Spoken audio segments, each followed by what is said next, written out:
If you're gonna talk, you better walk it. If you wanna keep me like you lost it. If you're gonna stay and make me believe it. If you're gonna love me, boy, love me like you mean it. Yeah. Love me like you mean it.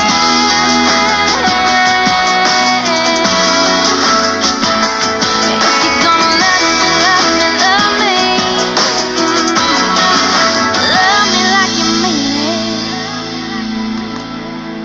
Today, we want to be able to talk about something to do with your destiny, and it's a huge subject. But today we want to just break it down to just something very little, a tip of an iceberg, and then we can always continue from time to time talk about destiny. But I think we're talking about destiny killers. Yeah. What stands in the way between your now and where you want to be? Because where you want to be, I get no one wants to be in a bad place. We all envision, we all dream, we all are passionate and anticipating the best of our lives. Exactly. To be wealthy, not to just be rich, but to be wealthy, to be happy, in good, proper, better, happy healthy relationships, yes, having a healthy body and living longer and having a family. As in, we have all those things set. Even when you have never written them down on a paper, we all are working towards that. A good spiritual life. Exactly. And then a happy ending into another life. Exactly. That is what we are working And towards. I know that there are people who are listening in right now, and probably you've never written anything down. You Yes. don't know what to What expect, drives you. what to expect in the future. You are blank. There are so many who are like that. Yeah. Now, to benefit from this program, you must have at least a vision. You must have at least a guide. Yeah. You must know where you want to be 10 years or 5 years or even 3 years from now. Now, anything that lies in your future is your destiny. And how do we get there is really important, because it's one thing to have those wonderful dreams, like Hilda was breaking them down for you, but it's another to get there. Now, what we want to talk about today are some of those killers of the destiny. What is it that can easily kill your destiny? If you don't watch out, if you're not careful, you may dream and dream and dream, but never ever get to your dream. And probably you've come across people who have dreamed to have beautiful dreams, okay, but they have never seen an inch of their dream. What is it that is stopping them from getting there, or what is it that killed them? Is what we want to discuss today, is what we really want to handle today. Yes, and most of the things that we're going to talk about are really decisions that you make. Everything, and I think we've said it so many times, everything that we do is a decision. For you to be listening to us right now, for you to be able to put these things in action, for you to be able to appreciate life and be able to enjoy the journey. And this journey is supposed to be enjoyed. The journey between your now and what your destiny is supposed to be enjoyed. But most of us, because of the decisions that we make, we still have a backlog. We are carrying so many things. We are not enjoying the journey. And those are the things, those are the decisions that we want to talk about. What decisions, what mistakes, what kills the destiny? You die before you get to it, or you don't get to it at all. Yeah. Yes, you fail to get to it. You just keep looking at other people and wish I could be like them. But you can be even better than them if you decide to do the right thing. So what kills? Exactly. And I'll begin with the father of believers himself, Abraham. You read Abraham in the Quran, you read about Abraham even in the Bible. And you remember very well that a time comes when God gives Abraham a vision, shows Abraham a destiny, and tells him it's called a promised land. And that's where I'm taking you. And this man begins on this journey, is pursuing a journey, and he wants to get there because that's what God told him. That's what God told him. But on his way, he carries his brother called Lot. And that's where problems begin. They called him as Abraham, and he has a baggage. Yes. And that's where I want to begin. And guess what? Along the way, as Abraham is trying to pursue his destiny, on his way to his destiny, he starts to fight with his brother. The shepherds of Abraham and Lot begin to fight. Why? Because the grass is not enough to graze all the cattle. These were blessed men. They were really rich. But there's a destiny.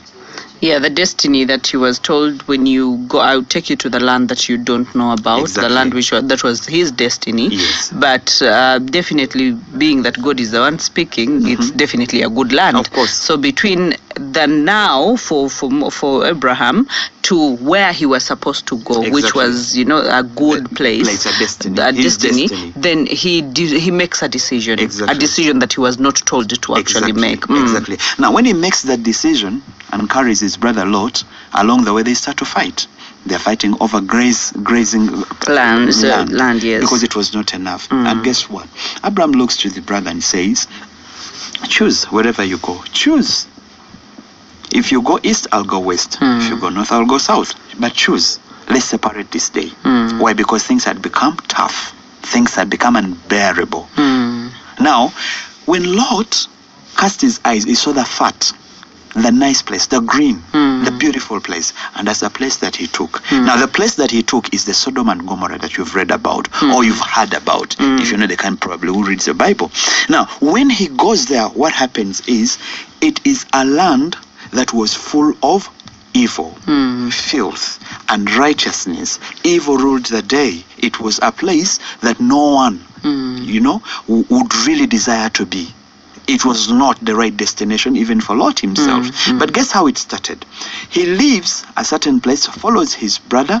His brother makes a decision to come with someone that he was not supposed to come with. And guess what? They get to a place and they have to separate. When they separate, one chooses to go the side of Sodom and Gomorrah. And guess what? When Lot was returning, the wife did not come back with him because she turned into a pillar of salt. Now, he returns with his two daughters. When he returns with his two daughters, they have to start. Anyway, life has to start. And guess what happens?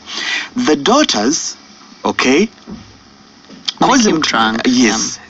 Make him drunk, cause him to sleep, and have sex with him.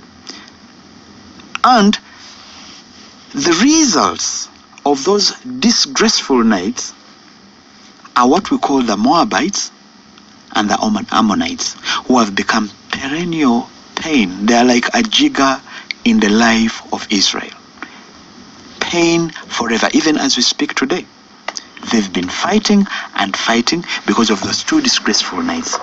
It was a decision that one made, but the impact of this decision has been carried on through generations and generations. And up to now, that pain still lingers. Why? Because there was a decision that was taken that was not right, and it affected a full destiny. It affected several generations. And now, pain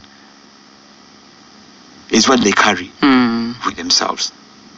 Because when incest happened, it diverted everything. Exactly. Two tribes were born.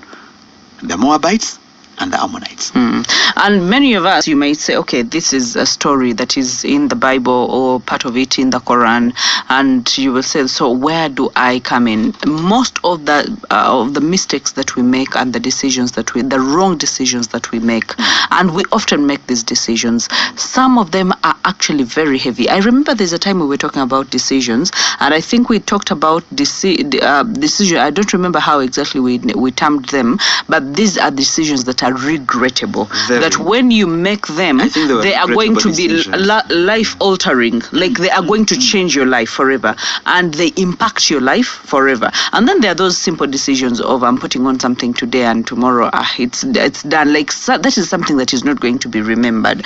But you have a night of in real life. Now I'm relating it. You have a night. You have a one night stand, and all of a sudden you get pregnant. Yes. That is a thorn in your life for the rest of your life. Yeah. We will jubilate and say that a child is a gift, but that responsibility is not what you anticipated when you went to have the one night stand and the walk of shame back to you. So there are so many decisions that people make that impact their lives in a bad way forever, wrongly. And forever you look back on that night and say, that is the night I contracted HIV/AIDS. You look back onto the night and say, okay, that is the night that I had no business being out of my home at 3 a.m., but here I was in the wrong company, and this is exactly what happened. So there are so many things that kill our destiny. True. It's very possible that at a particular time, you were made maybe to be a president in East Africa, or you were made to be this great lawyer, you were made to be this great person. But that greatness is going to be jeopardized by this one decision that you have made, and it's going to pervert, alter, and tweak, adjust, and change your destiny, channel it to a different place. Forever. You're going to end up and I'm not saying, we're giving you these examples because these are day-to-day things. I'm not saying that being a housemaid is a bad thing, but you're going to end up being a housemaid somewhere, yet you were supposed to be a president somewhere. Those are two different life chapters. Exactly. And you would say you would wish to be one and not the other. Exactly. And you carry that with you for the rest of your life. Because into the next generation. You will know exactly what you wanted to be, but you were never, ever able to get to where you wanted to be. And that's really painful. And that brings me to the issue about distortion of purpose or diversion or perversion of purpose. Now, perversion, distortion of purpose means you have a destiny, you know what you want to be, but along the way you are swayed and you end up being something different from what you intended.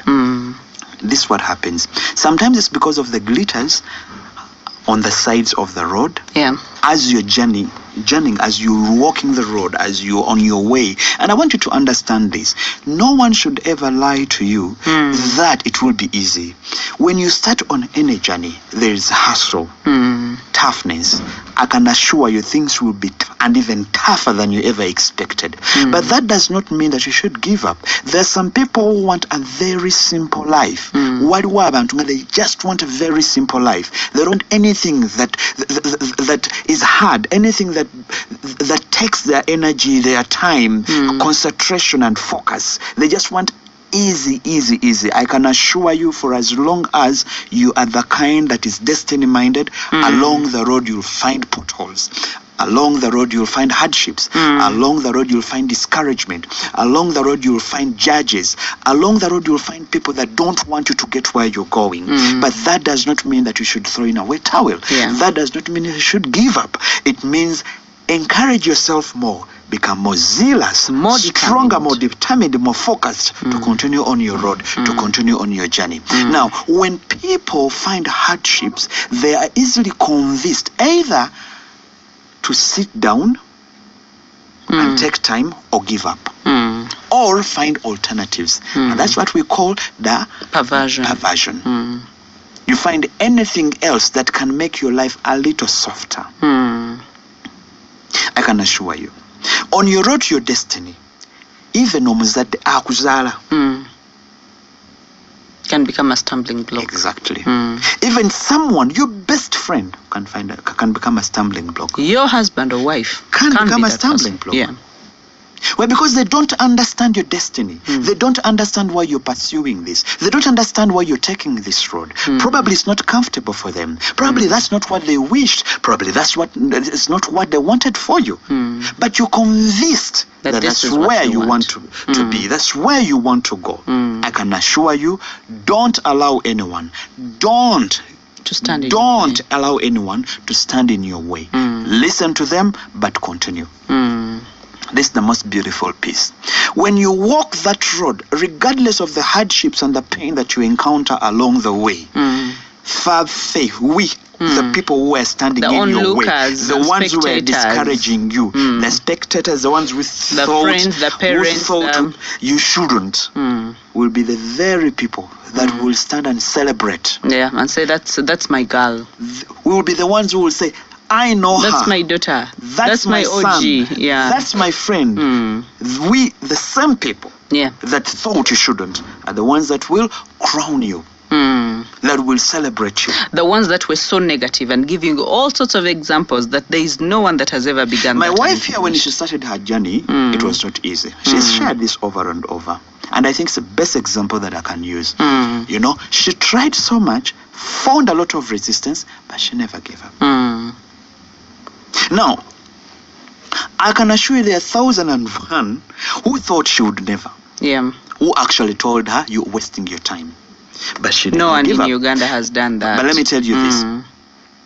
At the point when God, and I want to be very specific, God, because Kirizagana, God is in the equation. You of any can't success. divorce God from destiny. Exactly. Yeah.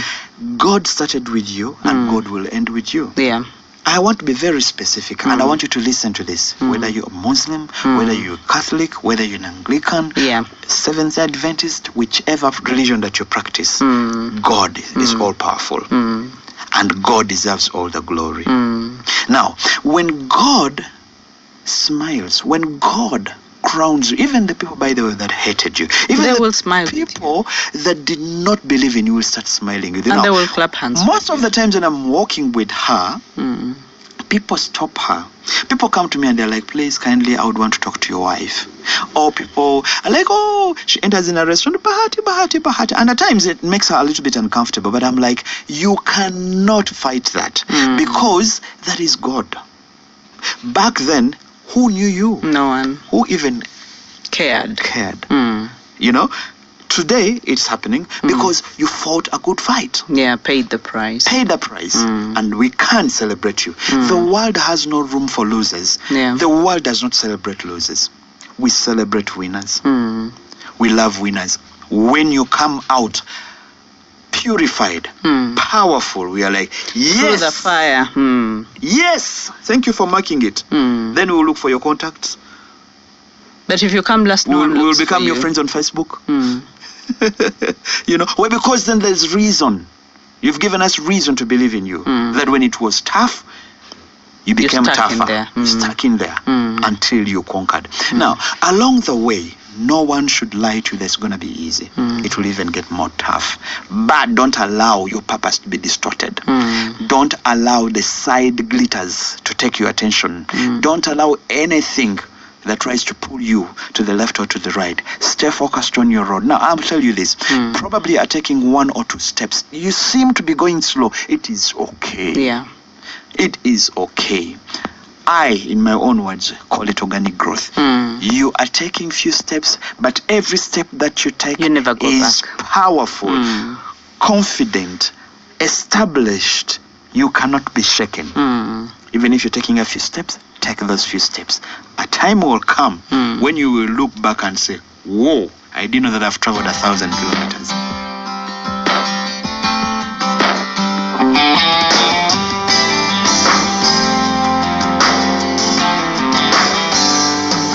Seeking desperately for answers, it seemed I lost my way. I was drifting in my sorrows, grieved by so much pain. But then I met a stranger. He said, I've been right where you are. Lean out.